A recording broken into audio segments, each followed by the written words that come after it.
ati ndagarutse ati muri uwo mwake kare kwicana Dieudonne ND akazina banyitwa imbere Dieudonne uri mushasha nabagira kugira like subscribe comment tari mushasha naho nibagira kugira portage ati rungikira mugenza kugira nawe nyene ashobora kumenya ukuri ati ukuri aho kuri kwa nahandi nahanyene ati ndagarutse ego iyi ni ukuri kwanone podcast ngo ni podcast ukuri kwanone podcast episode 42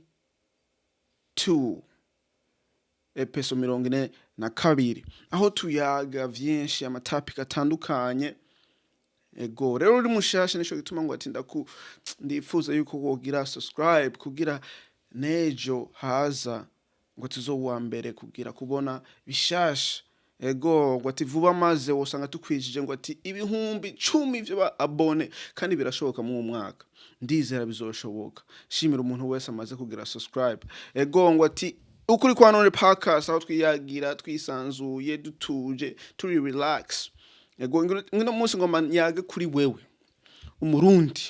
umurundi ahaherereye hose mu mahanga mu gihugu uko nuko hari akabazo ndareko ndiyumvira dufise wasanga kari muri twebwe tubizi aho tutabizi nako nta kandi ngo ati burya abarundi bari mu gihugu n'abarundi baba diaspora ngo bifata gute mu gufashanya mu iterambere ryabo nuko apana gihugu ryabo ubwigenge bwawe ndibaza kuri titre wabonye yuko hariho aba artist hariho young speed hariho adojo san hariho ngo ati mt number 1 hariho burya hariho abantu uzenya aba artist beshi je ntazi baba diaspora mugani ngo ati beshi ngo haraheze ngira kanya nawe utabumva haraheze ngira nk'umwaka imyaka 2 5 uko nuko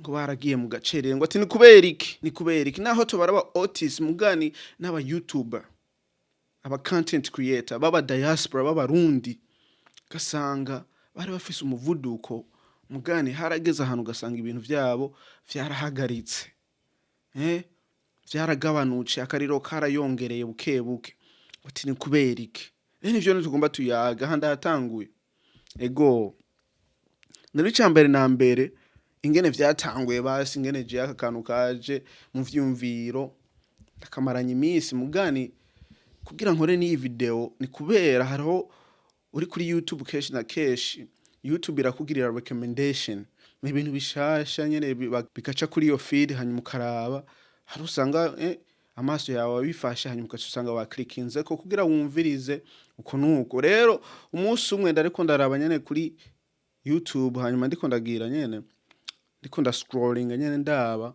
hanyuma ngira recommended indirimbo ya mt number 1 ngo ati mbega yitwa ngwiki ntihenze nditangaza ingenza nisimo kugira ndayibabwire neza ndagarutse ngemaze ndibagiye ngira uko umbone neza mt number 1 mbega nyene mt bisiguriki ni siguro yizna amazina yiyo nkuko ndovuga ngo ati ND nena de ni imbere Dieudonne ngo ati okay iyi ndirimbo yitwa nzoririmba nakaririmbo keza karyoshe nzoririmba igitangaza Yesu mwami yakoze imbere uko nuko mugani yaragize aga spinning kuriwe ati nakaririmbo keza kavuga kubuzima ariko karimo ndakumvishije cyamvuga none ni kubera iki nkurikiranye ivyumviro ndari maze imisi ngira ni kubera iki umenga ni kibazo uri umurundi washobora kwandika ngaho muri comment ukanyishura uri mu diaspora naho nugire like kugira iyi video ishikira abandi barundi bashobore kumenya utubazo ngo ati twifitiye umenga ngo tabarundi ntibagomba yuko aho sindovuga ngo ati ntibagomba biboneka simvuze ngo baragomba aho biboneka yuko umenga ntibagomba iterambere ry'aba diaspora, abarundi baba diaspora. Bibaza ngo ati ngo ba diaspora, je ndibaza ngira bibaza yuko ba diaspora bafise amafaranga, bafise iterambere, bafise ivyangombwa vyose ngira ngo umuntu arondera mu buzima. Bone barahejeje ngo ati nta terambere bakeneye barondera, ahubwo ni kutwinjirira twebwe. Je nkibaza kweri ivyo hari umuntu yokwibaza yuko ari vyo? Kimba wowe ushobora kurondera ubuzima, ni kubera ko uwundi muntu adashobora kuburondera ubuzima ngo kubera ngo yagiye ahandi hantu. Ego hari usanga wagiye kuba mu gihugu cateye imbere, mbwa ntibica bivuga ngo ati ngo nawe warateye imbere, ngo ati nawe urifise. Oya, aho ugiye hose urapambana ugasanga biragoye. Rero bigoye ukavuga ati ingene ndondera ubundi buryo bwo kugira ibintu vyorohe. Ugasanga uri umuririmbyi ufise impano yo kuririmba, uraririmbye. Ufise impano yo kuvuga ubutumwa ukabucisha kungurukana bumenyi. Ufise impano yo kuvuga nk'ibi ukabigira uku. Ufise impano zitandukanye kabigira. Hinga ndakubwira aga story kamwe jewe ndaciyemwo. Burya uravye YouTube hari akantu kerekana yuko iyi channel yari y'umuntu aririmba. Ndaririmba mu Congereza mugani si ivyanje. Kuririmba si ivyanje, ndaririmba mu Congereza kubera ndumvise ngo ati kuri YouTube kunuku umuntu aragerageza kuririmba mu Congereza biranga. Mugani ndisanga burya bwa bundi ndi umwana akunda icondi, ndi umwana akunda Uburundi, ndi umwana atahura yuko urukundo rwanje n'urukundo rwa twese. Nico gituma ndaciye ntangura gukora ibi nkora. Mugani mwiyo experience ndagira urabona yuko iterambere ego haraho uvuga ngo ati abantu ntibifuza iterambere ry'uwundi muntu ngo ati w'umurundi au mu diaspora. N'abandi usanga babifuza iterambere ry'uwundi muntu w'umu diaspora ko nuko biravana. Ngo ati biri mu bintu vyinshi mugani vyose utaza kubiraba. Kubera si kuvuga ngo ati ngo ntibagomba au ntibifuza oya bivana ngira ngo n'umuntu. Yibaza yuko ngo ati umuntu wese aba mu mahanga yarashitse, yarahejeje, yararangije urugendo rwiwe, ivyiwe bimeze neza, suko biri. Rero kubona ngo ati abarimvyi ngira baragiye mu gacerere, kenshi na kenshi usanga bariko bararondera ugasanga barakoze mugano ugasanga bahuye n'utugorane tumwe ugasanga ni ngombwa bagende mu gacerere. Rero bamaze kugenda mu gacerere ukibaza none kubera iki abadiaspora menga ntibaboneka kandi ari abarundi bakora ibintu mu Kirundi, kimba ari imiziki, ama YouTube ko nuko kimba ari ibindi bintu byose babikora mu kirimi cacu mugano ugasanga bone hari akantu kabuze ko kuvuga ngo ati barashigikiwe aho barabonekana mu iterambere ry'abarundi ko barimo. Ugasanga hari akantu menga kagira gatandukanya abo bantu. Ababizingira barashobora kubivuga ko je ntavyo nzi neza mugani nakantu mvuga ngo ati ndiyumvira. Urabona nk'umurundi umuririmbyi kenshi na kenshi ushobora kwipanga avuga ati okay naho tubari umuririmbyi umuntu wese avuga ngo ati okay je ngomba ko ndotera imbere ngenda abe ngene ndokora ibintu rogenza uku kugira ngire ntera imbere. Rero ugiye nko mu Burundi wifitiye imigambi aho ufise projet yo kuvuga ngo tugiye kuririmba uko nuko gasanga ingene bagufashe mu Burundi bakwakiye nkuko umenga we uripanze urafise vyose nta nakimwe kikunanira, bakibagira yuko nawe uri mu rugendo ko kurondera akazoza kawe. Wari upanze kugira ngira nk'indirimbo zibira, wari upanze kugira ibintu vyinshi ugasanga ntibishobotse kubera usanga ingene ivyo bintu vyagenze aho ingene mwakoze ivyo bintu bikoze ikintu kimwe. Rero bimaze gukora ikintu kimwe urumva bica bigusubiza inyuma. Nahantu wari kuraraba ko wogera ucumaza kuharabira kure. Ukambara mirori kugira uhabone kubera habamajije kuba kure. Ntushobora kuhabonesha amaso. Kaca wiyumvira. rero birashobora kuva ku mvo z'abarundi mu Burundi babona yuko abarundi b'aba diaspora bifise aho bafise bakabakira nk'uko menga nabo ntibagomba iterambere, hanyuma ugasanga babakoresheje aho n'ibintu bariko barakora nyamba byari ibintu bitsiriritse bari gukora nyene ku mahera make, ugasanga barabidugije bamutwaye ahantu hagize hakoreshwa ibiciro vyinshi, udafise nka studio cyane cyane mvuga ku baririmbyi, udafise nka studio aho utazi abantu bama video uko nuko, ugasanga ibintu vyose bigiye birazimba, ugasanga bagomba kugira nk'uturimbo tubiri ugize kamwe, ugasanga nta ni video ukoze, ugasanga ibintu biragusubije inyuma. Burya hariho n'akandi kantu mbona, ugasanga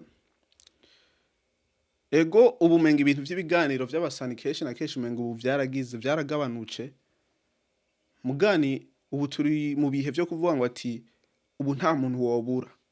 Ndibaza n'aba baririmbye bagiye mu gacerere, ndibaza ubarondeye baronka, kandi murashobora kugira ikiganiro kubera aya masimu dufise, ama FaceTime uko nuko, ubuhinga bwa none bugeze aho umuntu wese umurondeye ushobora kumuronka, mukavugana mubonana uko nuko atakibazo. Nk'abantu bagiye mu gacerere mukabarondera mukababaza ibintu byifashe gute, kugira nabo nyene bagume ngira ku mwanya. Rero bagumye ku mwanya birafasha. Rero kubona ngo ati abantu uzenya aba diaspora bakabashira mu rundi rwego bakabatandukanya ngira n'abarundi, ico kintu ni ikintu menga kiriho ndibaza, aho ugasanga naho kitaba kiriho hariho abantu basi bakibona nk'uko hanyuma ugasanga bariko baragikoreramwo mu buryo bwabo kugira bunguke, mu buryo bwabo kugira ngo ati bunguke.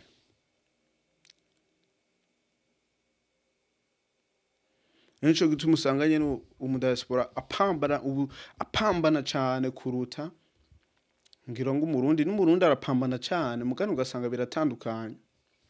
Ugasanga biratandukanye kubera bibaza ngo ati mu diaspora wene yaramaze gushika aho ari ifise, naho bakibagira yuko nawe nyene ariko ararondera ntiyaba ari mu ibintu byo kuririmba, aho agashira umutahe mu bintu bitandukanye mu Burundi,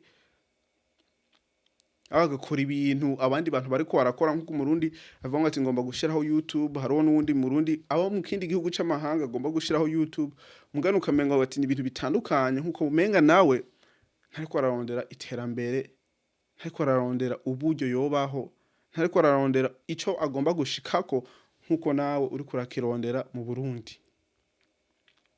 Nini hamongo ati mvuga ngo ati ukuri kuri hehe nta handi na hanyene. Rero ukuri ngo ati nukwaye ni gutahura, kubera baramenye ubu yuko umudiaspora agira akora arondera bigoye, aronka amambe bigoye, yamaze kuronka bigoye, mugani ugasanga ntibaragera kuri rwa rwego ku kwakira yuko arondera bigoye, barabizi mugani ntibavyakira.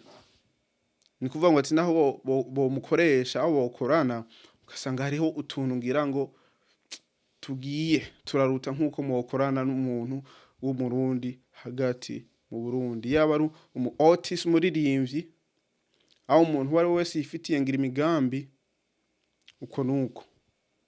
Rero twibuke twese yuko turiko tararondera iterambere mu mahanga, ni igihugu gusa giteye imbere, ahandi ho umuntu arateseka.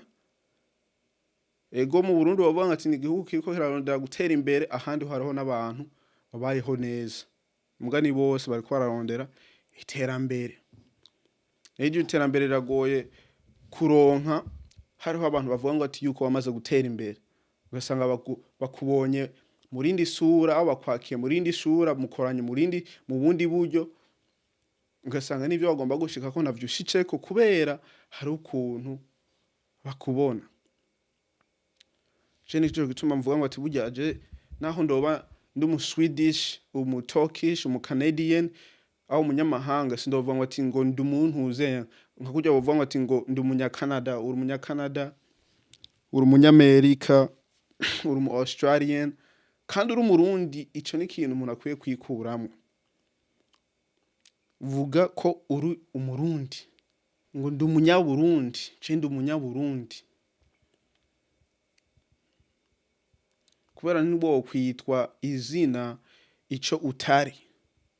Nturi umunyamerika, nturi umunyakanada, nturi umu-Australian, nturi umu-Swedish, nturi umu-Kenya, nturi umu-Ugandian, nturi umu-Tanzania, nturi kubera siwe uri. Aho hantu naho utuye. Siwe uri umurundi, uri umunyaburundi. Uri umunyaburundi. Ndabivuga uko kubera hari usanga abantu bavuga ati ngo ujya umuntu uzenya oya siwe. Iyo umaze kwikura mu ico kintu ukavuga ati je ndi umunyaburundi, ndi umurundi, urumva birafasha cyane ko maze n'abarundi bakubona yuko uri umurundi. Bamaze kukubona yuko uri umu-Australian, umu-Swedish, umunyamerika, bakubona umenga uri umunyamerika naho uri umurundi. Urazi yuko igitangaje yuko umwirabure aba ngaha mu bihugu byo muri Amerika cyane naho bamuhamagara umunyamerika bashirako naka Africa ngo ati ni mu African American. Ni kubera iki? Aho yakomotse kandi yavukiye ngaha guhera kera mugani bakagashirako.